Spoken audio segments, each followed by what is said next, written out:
신께로 나오자 어떤 사람들이 진정으로 복 있는 사람들인가에 대해서 말씀을 하고 있습니다. 예수님께서는 모든 사람들이 진정으로 궁금해하는 이야기를 설교의 화두, 말씀의 화두로 꺼내신 것입니다. 여러분, 어떤 사람들이 복 있는 사람들이라고 생각을 하십니까? 사람들은 어떤 사람들이 복을 받은 사람들인지 무척이나 궁금해합니다.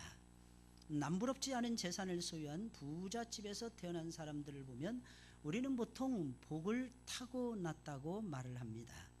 그러면 재벌집에서 태어난 사람들은 복을 통째로 받은 사람들인 것입니까? 그것을 물어보지 않을 수가 없다는 것입니다. 어렸을 때부터 모든 과목에 만점을 받고 몸도 정신도 건강한 사람들을 보면 복도 많다고 보통 이야기를 하게 됩니다. 그러면 그 정도가 아니라 모든 고시에, 사법고시, 행정고시, 외무고시, 모든 각종 고시에 패스를 하고 내가 과연 어느 직장에 들어가게 되면 고액의 연봉을 받을 수 있을까? 내가 어느 직장에 들어가게 되면 아름다운 남자를 만나고 멋진 남자를 만나고 예쁜 여자를 만날까 고민하는 사람들은 정말로 엄청난 복을 사람들이 아니겠습니까? 만약에 사람들의 기준으로 본다면 그렇다는 것입니다. 그러나 예수님께서는 그런 사람들이 분명히 말씀하시기를 그런 사람들이 복 있는 사람들이라고 말씀하지 않고 계십니다. 우리가 생각하는 복 있는 사람들은 예수님이 말씀하시는 복 있는 사람들의 명단에도 축에도 들어가지 못하고 있었다는 것입니다. 예수님은 가문이 좋다거나 우리는 생각해 가문이 좋으면 복이 있다 그러잖아요. 좋은 부모를 타고나면 좋은 부모를 만나게 되면 인생의 8알은 먹고 들어간다고 합니다. 인생의 8알은 열렸더라는 겁니다.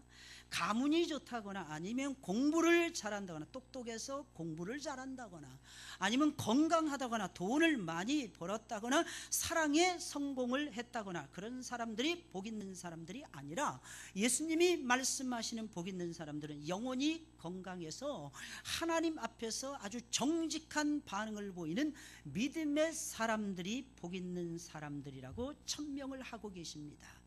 하나님 앞에서 어떠한 반응을 보이고 계십니까? 하나님은 말씀하시는 하나님이십니다. 우리가 믿는 하나님은 계시의 하나님이십니다. 그러면 말씀하셨다, 이 말씀은 무슨 말이겠습니까?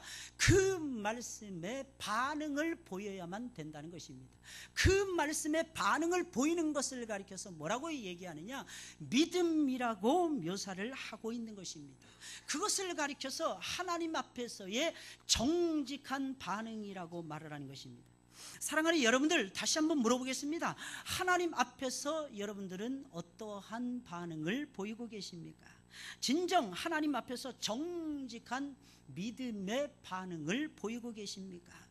그러면 세상 사람들이 생각하는 것을 소유하지는 못했어도 하나님의 관점에서 보았을 때에, 예수님의 관점으로 보았을 때는 그 사람은 틀림없이 복 있는 사람일 것입니다. 사랑하는 여러분들, 믿으시기를 예수님의 이름으로 축원을 드립니다.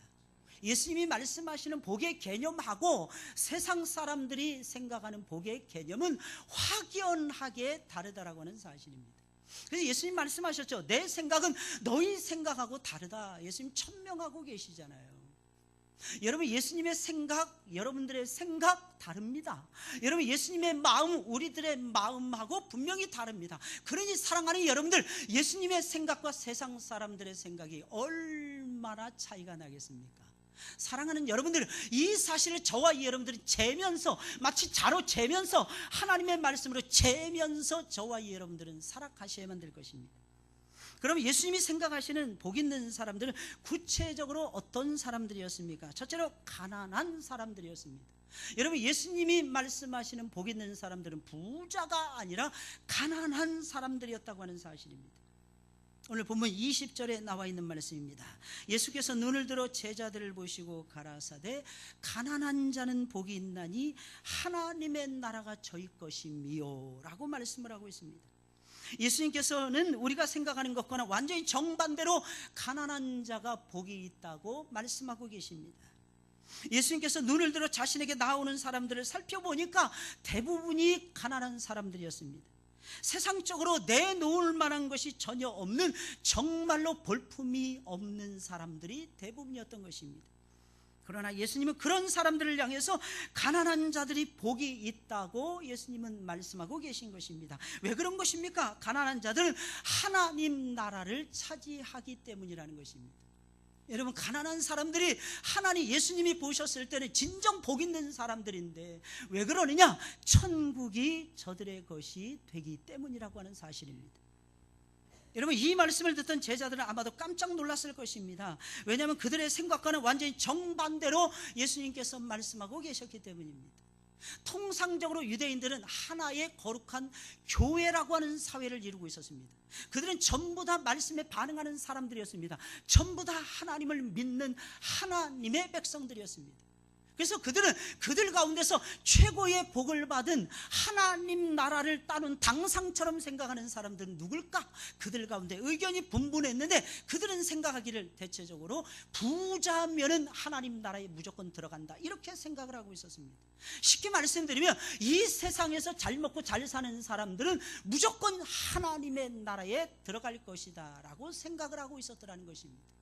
그런데 예수님께서는 오히려 정반대로 말씀하고 있더라는 것입니다. 예수님께서는 오히려 이렇게까지 말씀하셨습니다. 부자가 천국에 들어가는 것이 약대가 바늘구멍으로 들어가는 것보다 훨씬 더 어려우니라 라고 예수님께서 말씀하셨습니다. 여러분, 이 말씀을 들었던 제자들을 비롯해서 유대인들은 깜짝 놀랐을 것입니다. 그럼 과연 누가 하나님의 나라에 들어갈 수 있느냐는 것이었습니다. 예수님 말씀하시기를 사람으로서는 할 수 없으되 하나님으로서는 할 수 있다라고 예수님 말씀하셨습니다. 여러분, 이 말씀이 무슨 말이겠습니까? 사람들의 관점, 너희들이 생각하는 그 관점하고 내가 생각하는 관점이 완전히 다르다고 하는 사실입니다. 예수님은 오히려 심령이 가난한 사람들, 육신적으로 가난한 사람들, 경제적으로 가난한 사람들이 고귀한 사람들이고 그런 사람들이 하나님의 나라에 들어가기가 훨씬 더 쉽다고 말씀을 하셨더라는 것입니다. 여러분, 어떻게 가난한 자들이 복 있는 자들이 될 수 있단 말입니까? 여러분, 가난하면은요 하고 싶은 것을 못 하잖아요. 여러분, 이 겨울철을 맞이해서 방한 옷을 입고 방한 조끼를 입고 방한 구두를 신고 우리는 마음껏 그렇게 하면서 살아가고 싶은데 돈이 없는 사람들은 그런 것을 살 수가 없잖아요.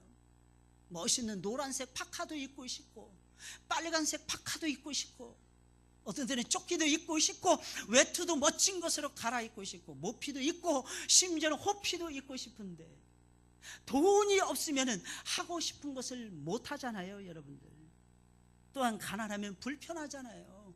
가난해서 불편한 것이 얼마나 많이 있는지 모릅니다. 어디를 갈라치더라도 차가 없으면 잘 못 가잖아요. 어떤 사람은 30분 만에 차가 있으면 가는데 차가 없으면 2시간, 3시간을 걸리게 결심해야만이 갈 수 있잖아요. 가난하면 얼마나 불편한지 모릅니다. 돈이 있으면 몸이 조금만 불편하더라도 병원에 갈 수 있잖아요.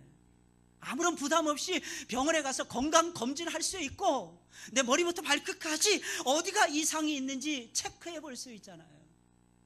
근데 돈이 없어 보세요. 10번 갈 수 있는 것을 5번, 3번 이렇게 줄여들게 되더라는 것입니다. 게다가 가난하면 업신여김까지 당하잖아요. 그런데 어떻게 가난함이 복이 될 수 있단 말입니까? 그러나 예수님께서는 분명히 말씀하시기를 가난한 자들이 복이 있다고 말씀하고 계십니다. 사랑하는 여러분들, 그 이유가 무엇입니까? 하나님의 나라가 저들의 것이라는 것입니다. 하나님의 나라는 가난한 자들의 것이라고 예수님께서는 분명하게 말씀하고 있다고 하는 사실입니다. 사랑하는 여러분들, 이것이 어찌된 영문입니까? 이 자리에 있는 여러분들에게 평생을 가난하게 사시라고 하시면 좋아할 사람이 아무도 없을 것입니다. 평생 가난해서 가난에 쪄들어서 살라고 하신다면 좋아할 사람이 분명히 없을 것입니다. 그런데 예수님 분명히 말씀하시기를 가난한 사람들이 복 있는 사람들이다 라고 말씀하고 있다는 것입니다. 사랑하는 여러분들, 이것이 도대체 무슨 말이겠습니까? 가난한 사람들은 자신이 가지고 있는 것을 의지하지 않는다는 것입니다. 가난한 사람들의 특징이 있어요. 자기를 보았을 때 자기가 너무너무 형편없더라는 것입니다. 그래서 자기를 의지하지 않습니다. 그리고 자기가 가지고 있는 것을 보게 되면 사람들 앞에 내놓을 만한 것이 없다고 하는 사실입니다. 쉽게 말씀드리면 자랑할 수 있는 거리가 없다고 하는 사실입니다. 그래서 자신이 가지고 있는 것조차도 의지하지 않습니다. 그들은 오직 주님만을 의지하며 예수님 앞으로 달려갈 확률이 매우 높다고 하는 사실입니다. 가난하면 오직 주님만을 전폭적으로 의지하면서 예수님만을 향해서 달려가게 된다는 것입니다. 그러니 가난한 사람이 복이 있을 수밖에 없는 것입니다. 예수님을 찾아왔던 무리들은 부자들이 아니라 가난한 사람들이었습니다. 부자들이 아니라 가난한 사람들이었습니다. 그것도 유대인들이 가장 천하게 여기는 갈릴리의 촌 사람들이었습니다. 만약에 이들에게 누가 먹을 것을 던져주기라도 하면 그것이 고마워서 이들은 하루 종일 감사합니다, 감사합니다 인사하는 사람들이었습니다. 아니, 그 정도가 아니라 몇 날 며칠을 두고 감사의 표시를 하는 사람들이 바로 예수님 앞에 나왔던 갈릴리의 촌사람들이었습니다. 만약에 예수님께서 지나가시다가 말씀 한마디라도 건네시기라도 하면 그것이 감지덕지에서 그 자리에서 감격의 눈물을 흘리던 겸손한 사람들이었습니다. 그러니 어찌 이런 사람들이 복을 받지 않은 사람들이라고 말할 수가 있겠습니까? 여러분, 이런 사람들이 복 있는 사람들인 것입니다. 이런 사람들은 누가 뭐라고 해도 하나님의 나라에 들어가더라는 것입니다. 아주 작은 것에 감사하면서 하나님이 주신 것이, 내가 지금 누리고 있는 것이 전부 다 하나님이 주신 것이라는 거예요. 내가 지금 현재 가지고 있는 모든 것이 하나님이 은사로 내려주신 위대한 선물이라는 것입니다.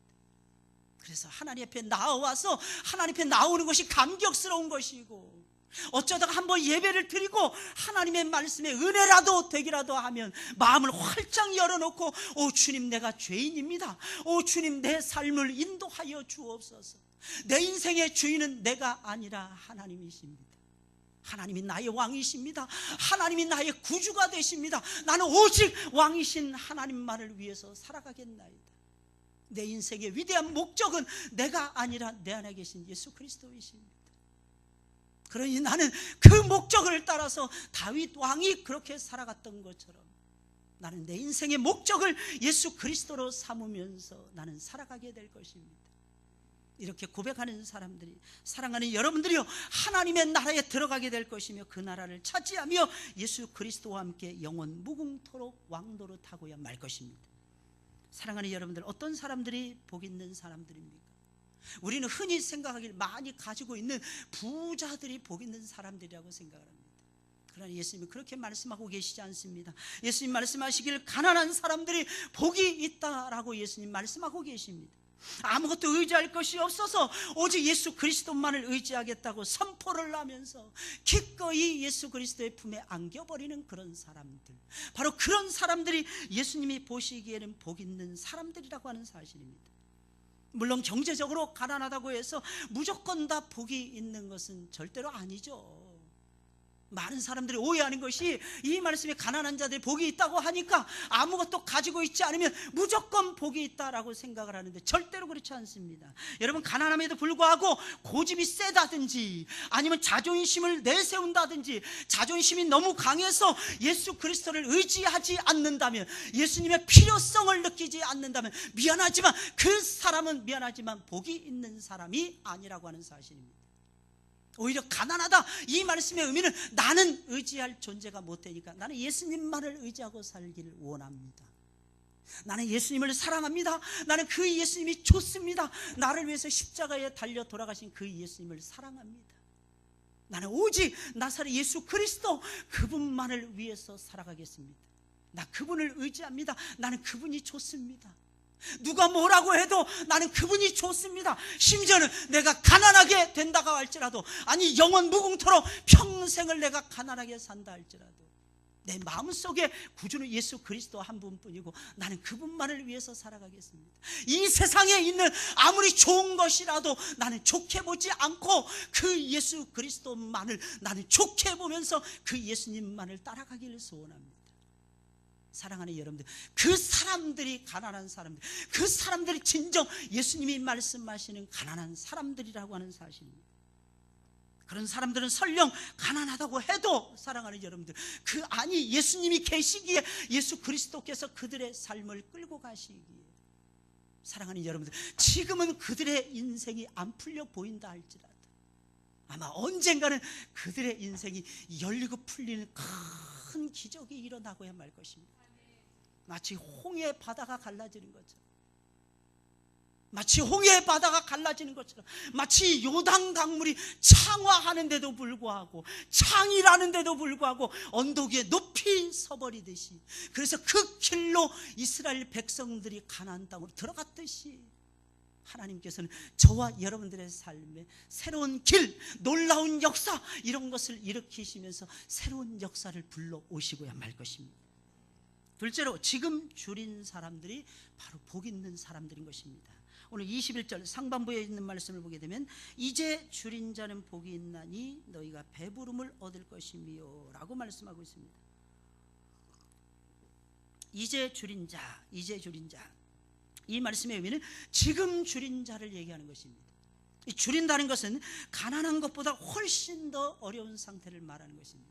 먹을 것이 없는 상태를 얘기하는 게 절대 빈곤의 상태를 말을 하고 있는 것입니다.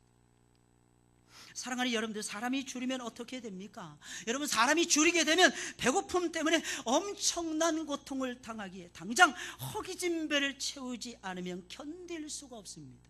여러분, 이것을 가리켜서 성경은 말을 하기를 줄인다라고 말을 하고 있는 것입니다. 그래서 배고픈 사람들에게 먹을 것을 주면 허겁지겁 먹게 되는 것입니다. 아이들은 배가 고프면 먹을 것을 줄 때까지 울게 되는 것입니다.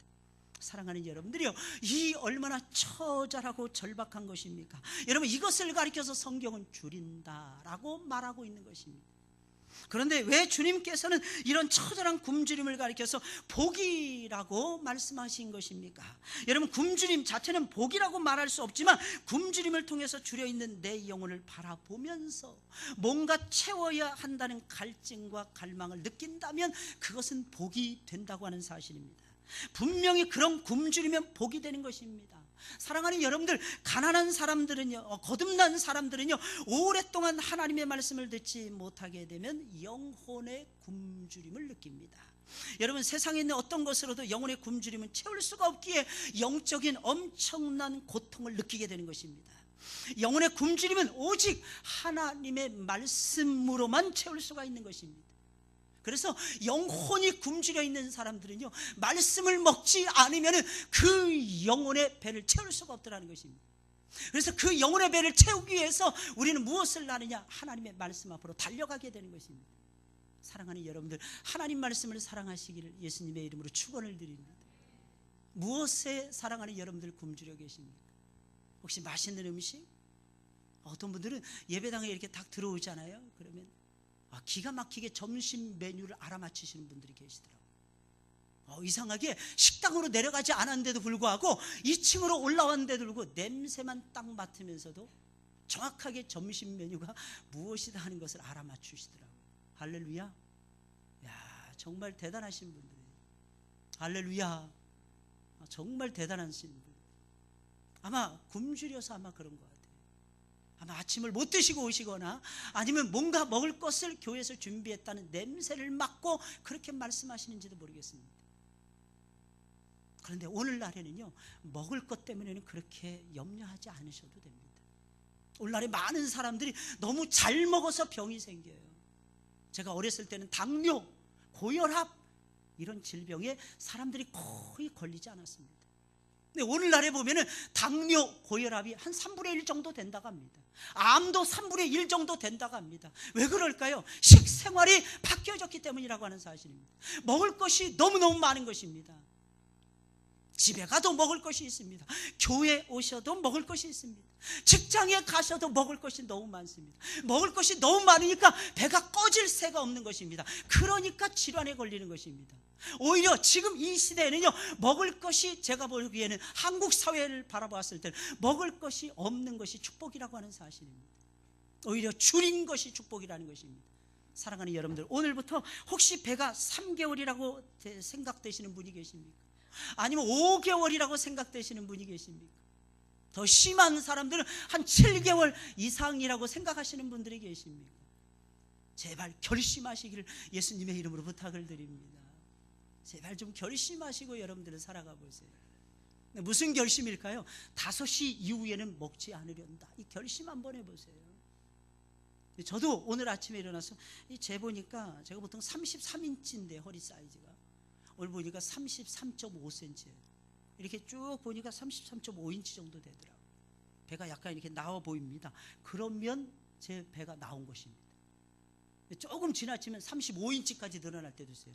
많이 먹잖아요. 그럼 포만감이 졌잖아요. 게다가 우리 성도님들이 목사 이거 드셔야 됩니다. 그래야 기운 내십니다. 근데 먹으라는 게 너무 많아. 먹으라는 것이 너무 많아. 그래서 어떤 때는 힘들 때가 너무 많습니다. 근데 먹을 건 너무 많은 것이 오늘날에는 축복이 아니더라는 것입니다.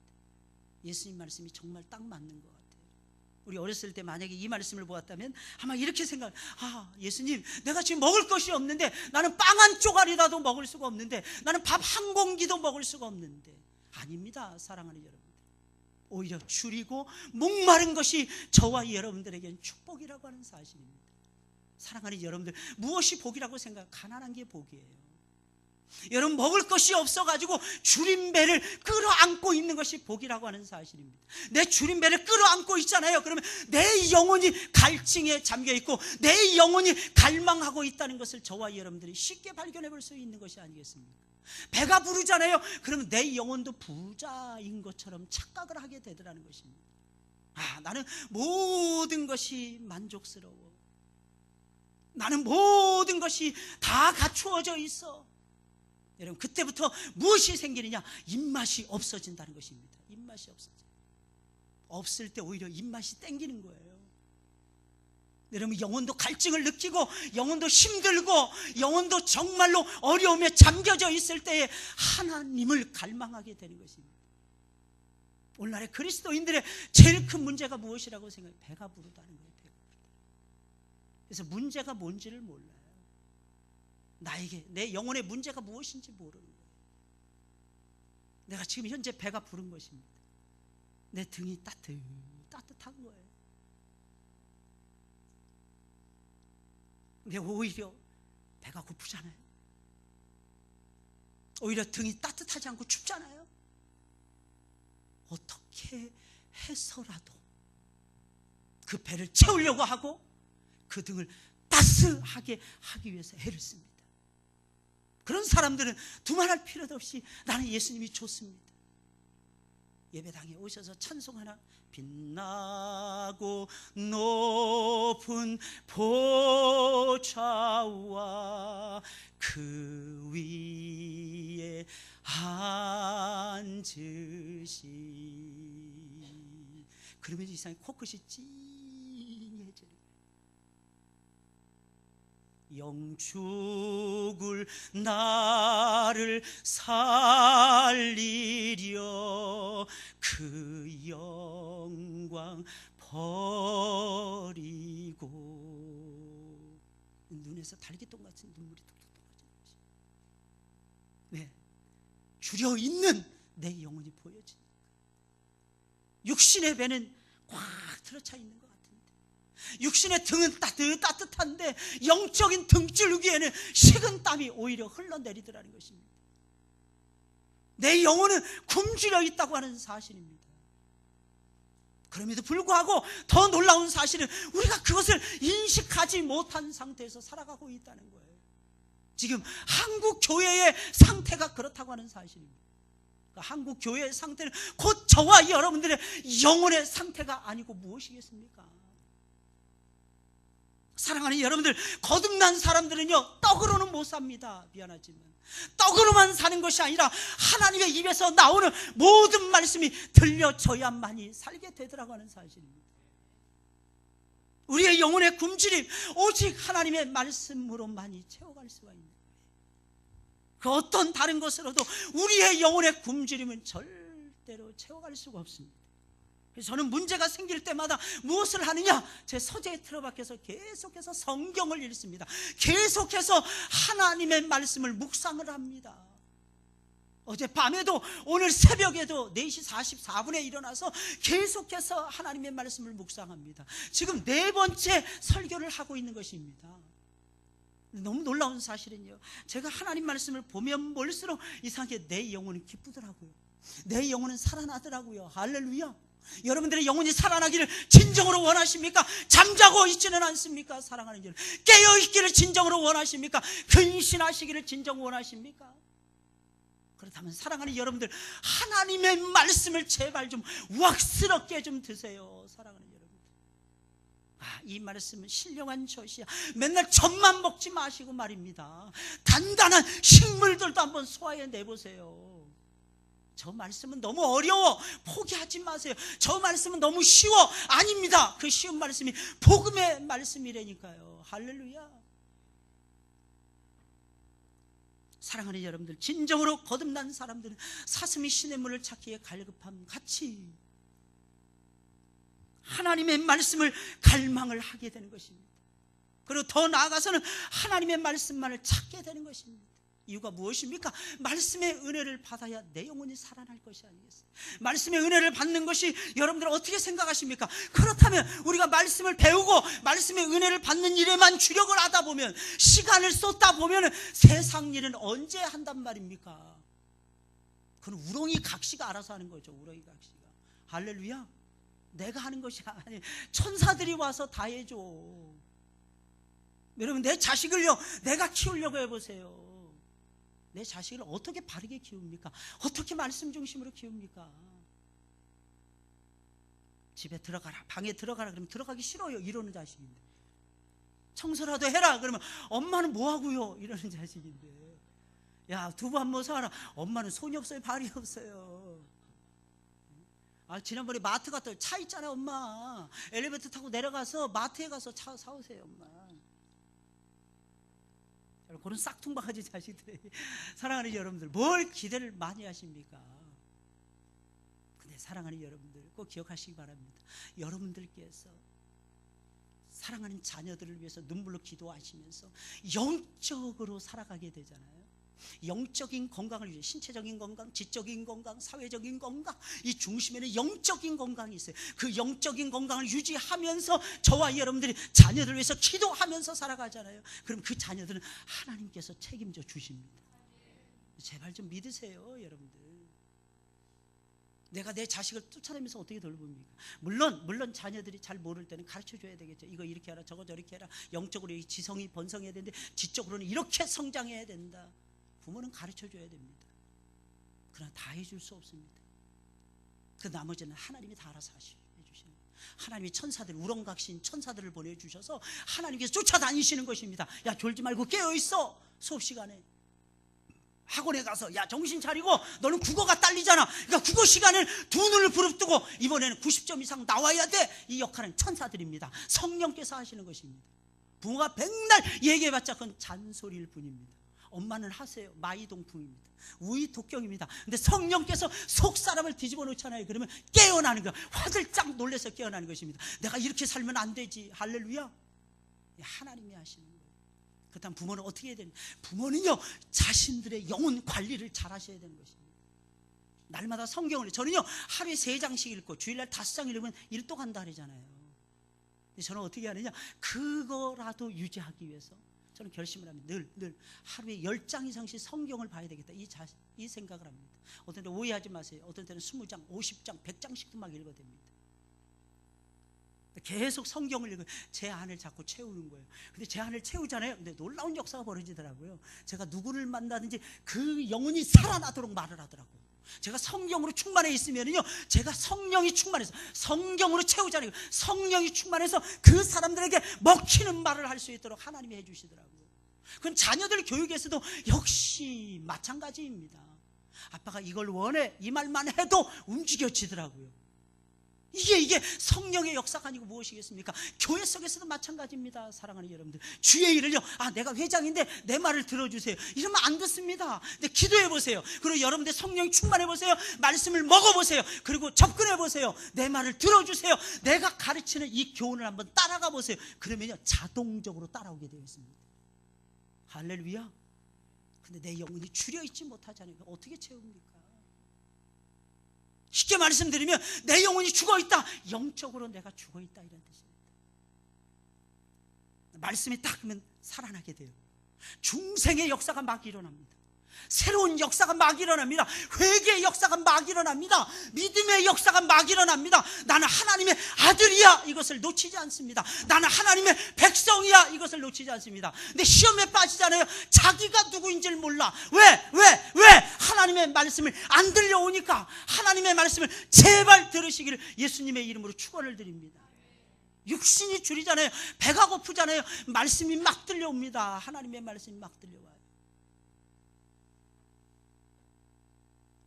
사랑하는 여러분들, 꼭 기억하시기 바랍니다. 이상하게 하나님의 입에서 나오는 모든 말씀으로 내 영혼을 채우잖아요. 영적인 문제만 해결되는 것이 아닙니다. 그건 기본이에요. 내 영혼이 살아나는 것은 아무것도 아닙니다. 일도 아닙니다. 그 다음에 육신의 처절한 문제까지도, 이 문제는 도저히 해결할 수 없는 문제예요. 10년 전에도 이 문제가 있었고 5년 전에도 이 문제가 대두가 되어졌어.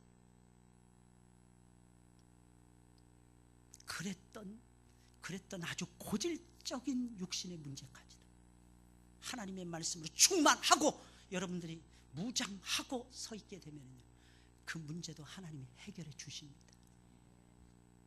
제발 좀 믿으세요.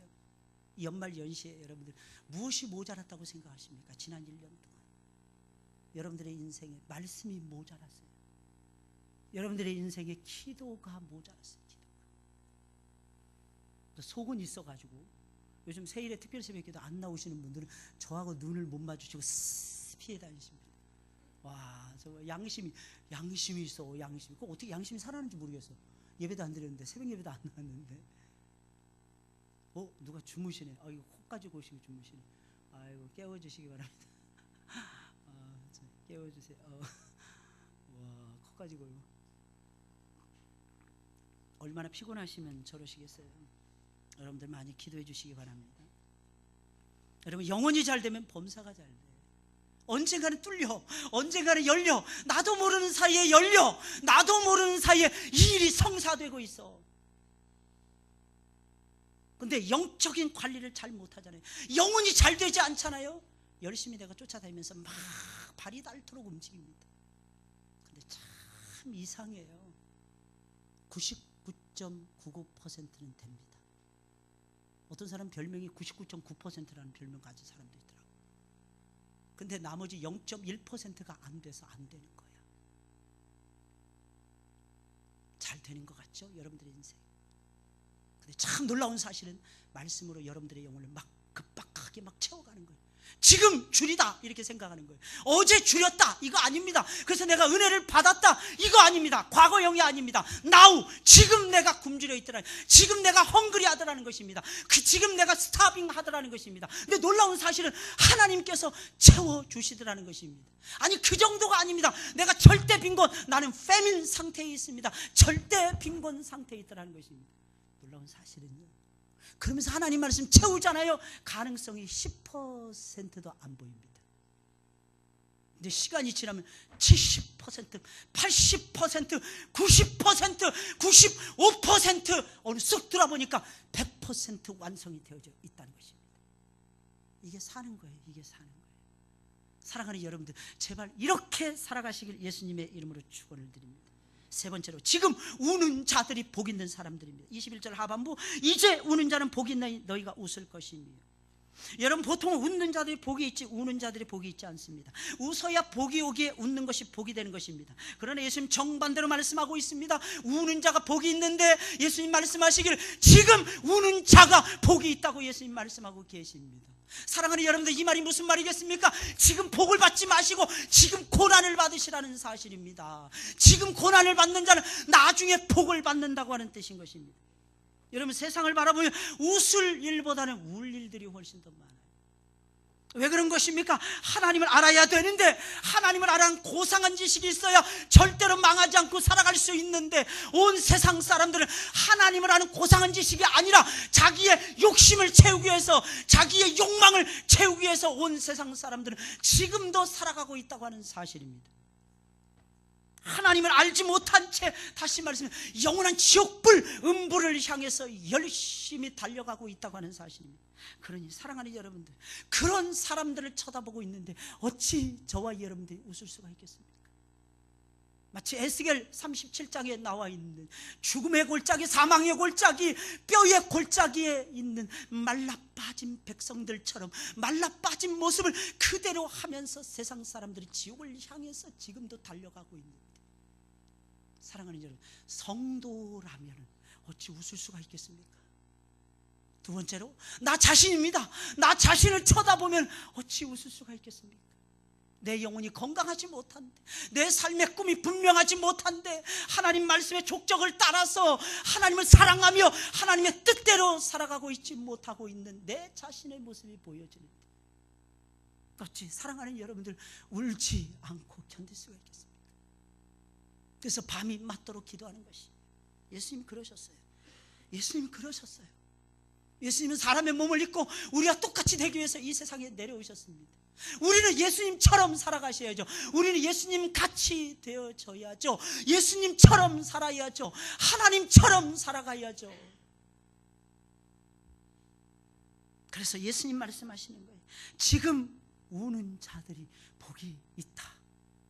지금 안 된다고 불평하십니까? 지금 어려움에 빠져 있다고 불평하십니까? 그것 때문에 울고 계십니까? 사랑하는 여러분들, 복이 있다는 것입니다. 어떤 사람이 복 있는 사람입니까? 상황이 안 좋아도 무조건 헤헤 호호 웃으며 살아가는 사람입니까? 무조건 긍정적으로 다 모든 것을 바꾸고 적극적인 사고방식을 가지고, 낙관적인 사고방식을 가지고 이 세상을 살아가면 그 사람 복 있는 사람입니까? 아닙니다. 울 일이 있으면 울어야 되는 것입니다.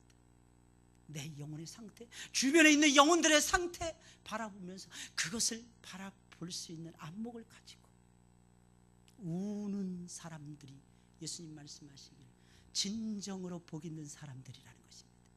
마지막으로, 주님 때문에 세상을 살아가는 사람들이 복 있는 사람들입니다. 다시 말씀드려, 주님 때문에 세상 사람들에게 욕을 먹습니다. 좋은 게 아니죠. 미움을 받습니다. 절대로 좋은 게 아니죠. 핍박과 고난과 압박과 박해를 받는 사람들, 이런 사람들이 복이 있다고 하는 사실입니다. 오늘 보면 22절 23절에 인자를 인하여 사람들이 너희를 미워하며 멀리하고 욕하고 너희 이름을 악하다 하며 버릴 때에는 너희에게 복이 있도다. 그날에 기뻐하고 뛰놀라 하늘에서 너희의 상이 큼이라. 저희 조상들이 선지자들에게 이와 같이 하였느니라. 세상 사람들은 우리 믿는 사람들을 못 잡아먹어서 안달을 합니다.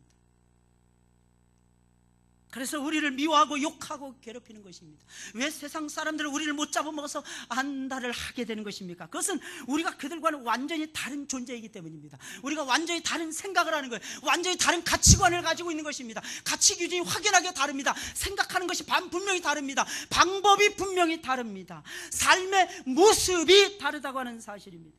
그러니 미워할 수밖에요. 세상 사람들에게는 이 세상이 전부이기에 세상 일에 그들은 목숨을 겁니다. 쉽게 말해서 먹고 사는 일이 모든 판단과 모든 생각의 절대 기준이라고 하는 사실입니다. 그러나 우리는 다릅니다. 우리는 이 세상에 목숨을 걸지 않습니다. 이 세상이 전부가 아닙니다. 이 세상은 잠시 머물다 가는 곳이기에 이 세상보다는 하늘나라의 일에 목숨을 걸게 됩니다. 그러니 사랑하는 여러분들, 욕을 먹을 수밖에요. 그렇지 않은 사람들은 세상이 좋아할 것입니다. 세상이 칭찬할 것입니다. 그런데 예수님 말씀하시기를, 그런 사람들에게 예수님, 세상이 모든 사람들이 좋다고 칭찬을 하면은 그 사람에게 화가 있도다 라고 예수님 말씀하고 계십니다. 게다가 세상 사람들과 달리 우리 그리스도인들은 세상 사람들이 감히 범할 수 없는, 범접할 수 없는 고귀함과 존엄함이 있습니다. 그리스도인들은 아무것도 아닌 것 같은데 함부로 할 수가 없는 거예요. 돈도 없습니다. 돈도 없는데 큰 소리 쳐요, 그리스도인들은. 저것들이 전체 뭐가 있나. 지도 낮습니다. 그런데 높은 지위에 있는 사람에게 예의 바르게 행동을 하는데 높은 지위에 있는 사람들을 세상 사람들처럼 두려워하지 않습니다. 많이 배우지도 않았는데 예수님 안다고 잘난 척은 합니다. 저 그러지는 말아 주시길 바랍니다. 세상 사람들이 더 기분 나빠합니다. 무시하거나 그럼에도 불구하고 없인 여길 수가 없습니다. 그러니 얼마나 믿겠어요? 미워 죽겠는 거죠. 옛날에 무슨 개그 프로그램 미워 죽겠어 막 이런 거 있었잖아요. 그죠? 미워 죽겠는 거죠. 영어로 하면 hate입니다. hate. 왜 hate냐? hate라는 건 몹시 미워하다, 몹시 싫어하다 이런 뜻입니다. 그러나 그래서 세상 사람들은 그리스도인들이 그냥 미운 것이며 마냥 괴롭히고 싶은 것입니다. 그러나 그렇게 세상 사람들로부터 미움을 받고 핍박을 받으면 복이 있습니다. 왜냐하면 하늘에서 상이 크기 때문입니다. 할렐루야. 할렐루야. 우린 조금 어려운 일 당하기 싫죠. 조금 싫음. 욕먹는 것도 싫어하네. 왜 그렇다 그랬어요? 욕먹는 거 싫어하는 거? 귀신 들려서 그래요. 귀신 들려서. 예수 믿는 사람 욕먹는 거 좋아하셔야 됩니다. 왜? 예수님이 욕을 얻어먹으셨어요. 십자가에 달려 마지막 임종 직전까지 예수님 욕먹으셨어요. 그게 예수님처럼 살아가는 비법입니다. 그러므로 세상 사람들이 우리를 미워하고 핍박하면 여러분들 기뻐하고 즐거워하시길 바랍니다. 그 미움과 그 핍박 때문에 하나님이 상을 예비하시는 거예요. 그리고 세상 사람들이 얼마나 고맙습니까? 그러니까 우리는 기꺼이 왼편 뺨을 때리면 오른편 뺨도 돌려댈 수가 있는 것입니다. 왜? 한 대 맞은 것보다는 두 대 맞아야 상이 더 클 거 아니겠습니까? 할렐루야. 논리가 다른 거예요. 세상의 논리에 따라서 우리는 살아가는 사람들이 아니라니까요. 사랑하는 여러분들, 지금까지 몇십 년을 예수님을 따라오셨습니까? 몇 번 고난을 받으셨어요. 그것도 예수님 때문에. Because of the Son of God. 예수 그리스도 때문에, 하나님의 아들 때문에 사랑하는 여러분들, 얼마나 미움을 받으셨습니까? 얼마나 핍박을 받으셨습니까? 그렇다면 기뻐하고 즐거워하세요. 이리 피하고 저리 피하고 미꾸라지 빠져나가듯이 조금 어려우면 등지고 대세를 따라가야 된다는 둥, 시세를 쫓아가야 된다는 둥, 가당치도 않은 세상의 논리를 들이대면서 지금까지 살아오면서 여러분들 자신들을 합리화하면서 변명을 했다면, 사랑하는 여러분들, 미안하지만 잘못 살고 있는 것입니다. 잘못 살아온 것입니다. 저는 우리 교회가요 부흥되기를 바랍니다. 그러나 꼭 명심하세요. 바르게 부흥되기를 소원하는 목사입니다. 신앙은요 쉽지 않습니다. 쉬운 길이 절대로 아니에요. 좁은 길이라니까요. 좁은 문이라니까요. 따라가는 것이, 예수 따라가고 예수 믿는 것이 쉬운 길이 아니라 쉬운 길이 아니라 어렵습니다. 어려워요. 놀라운 사실은 분명히 주님께서는 부유한 자들과 배부른 자들과 웃는 자들과 칭찬을 받는 자들에게 화가 있다고 말씀하고 있다는 것입니다. 본문 24절 26절에 보니까 그러나 화 있을진저 너희 부유한 자여, 왜? 너희는 너희의 위로를 이미 받았도다. 부요함으로 이미 받았더라는 것입니다. 화 있을진저 너희 이제 배부른 자여 너희는 줄이리로다. 언젠가는 배 쫄쫄 굶을 날이 오더라는 것입니다. 근데 부자가 되었습니다. 근데 내 배를 위해서 사용하지 아니하고 복음을 위해서, 구제를 위해서 사용을 했습니다. 그 사람은 복 있는 사람인 것입니다. 화 있을진저 너희 이제 웃는 자여 너희가 애통하며 울리로다. 지금 웃었어요. 내일 울 수 있다라고 하는 사실입니다. 모든 사람이 너희를 칭찬하면 화가 있도다. 저희 조상들이 거짓 선지자들에게 이와 같이 하였느니라. 저희 조상들, 유대인들, 이스라엘 백성들이 거짓 선지자들에게 칭찬을 아낌없이 남발했다고 하는 사실입니다. 칭찬을 아낌없이 남발했다는 것입니다. 그것이 복이 아니고 화라는 것입니다. 부자이고 배가 불러서 주님을 찾지 않고 울 일이 있는데도 울지 않고 헤헤거리며 희죽거리며 다른 사람 놀리고 조롱하며 웃는다면, 세상 사람들과 잘 어울려서, 아주 잘 어울려서 세상 사람들에게 칭찬을 계속해서 받는다면 복을 받지 못하는 정도가 아니라 예수님 말씀에 화가 있다는 것입니다. 화가 있다는 것입니다. 어떤 사람들이 진정 복 있는 사람들입니까? 가난한 사람들입니다. 줄인 사람들입니다. 울 줄 아는 사람들입니다. 울 일이 있습니까? 사랑하는 여러분들, 그게 복이에요. 그게 복이라니까요. 오직 왕이신 하나님과 사랑의 아름다운 교제를 나누며 세상 사람들로부터 계속해서 미움도 받고 핍박도 받고 박해를 받고 있습니까? 그 사람이 복 있는 사람인 것입니다. 분명히 그런 사람들은 하나님을 만나게 될 것입니다. 분명히 그 사람들은 하나님을 사랑하게 될 것입니다. 분명히 그 사람들은 하늘에서 상을 받을 것이며 천국을 차지하는 주인공들이 되고야 말 것입니다. 당연하죠. 주님 때문에 가난했는데, 주님 때문에 욕을 먹었는데, 주님 때문에 줄였는데, 주님 때문에 울었는데, 주님 때문에 박해를 받았는데 어찌 하나님이 우리를 사랑하신다면 외면하실 수가 있겠습니까? 다 기억하고 계십니다. 잊지 아니하실 것입니다. 하나님께서 반드시 큰 상을 예비해 놓으시고 여러분들의 가슴 판에 안겨주실 때가 금방 오고야 말 것입니다. 우리 그날 바라보면서 사는 거예요. 진정한 복이 무엇인가 아셔야 돼요. 제가 어느 책을 읽다가 감동을 받은 이야기가 있어요. 라이언 파이트라고 하는 13살, 14살 먹은 미국 소년 이야기입니다. 1980년대 이야기예요. 로널드 레이건 대통령이 미국의 대통령으로 재임하고 있을 때였습니다. 이 아이가 어려서부터 혈우병을 앓았답니다. 수혈을 늘 받아야 되는데 어느 날 수혈을 잘못 받아서 에이즈가 섞여 있는 피를 받았더라고요. 시한부 인생으로 판명이 났어요. 그런데 이 아이는 참 희한한 아이였답니다.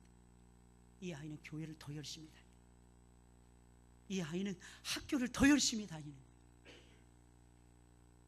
그것이 미국 전역에 화제가 되어서 수많은 기자들이 와서 인터뷰를 하고, 너는 어찌하여 이렇게 기쁘고 즐겁게 학교 생활할 수 있느냐 사람들이 물어볼 거예요. 그러다가 많은 사람들이 선물을 싸들고 이 아이 라이언 파이트를 만나기 위해서 찾아왔다고 합니다. 싫어해요, 싫어. 그때 미국 대통령도 찾아왔고, 그때 당시에 문라이트인가요? 마이클 잭슨, 뒤로 가는 춤이 유행했던 당시였으니까 마이클 잭슨도 찾아와서 큰 선물 안겨주고 갔답니다.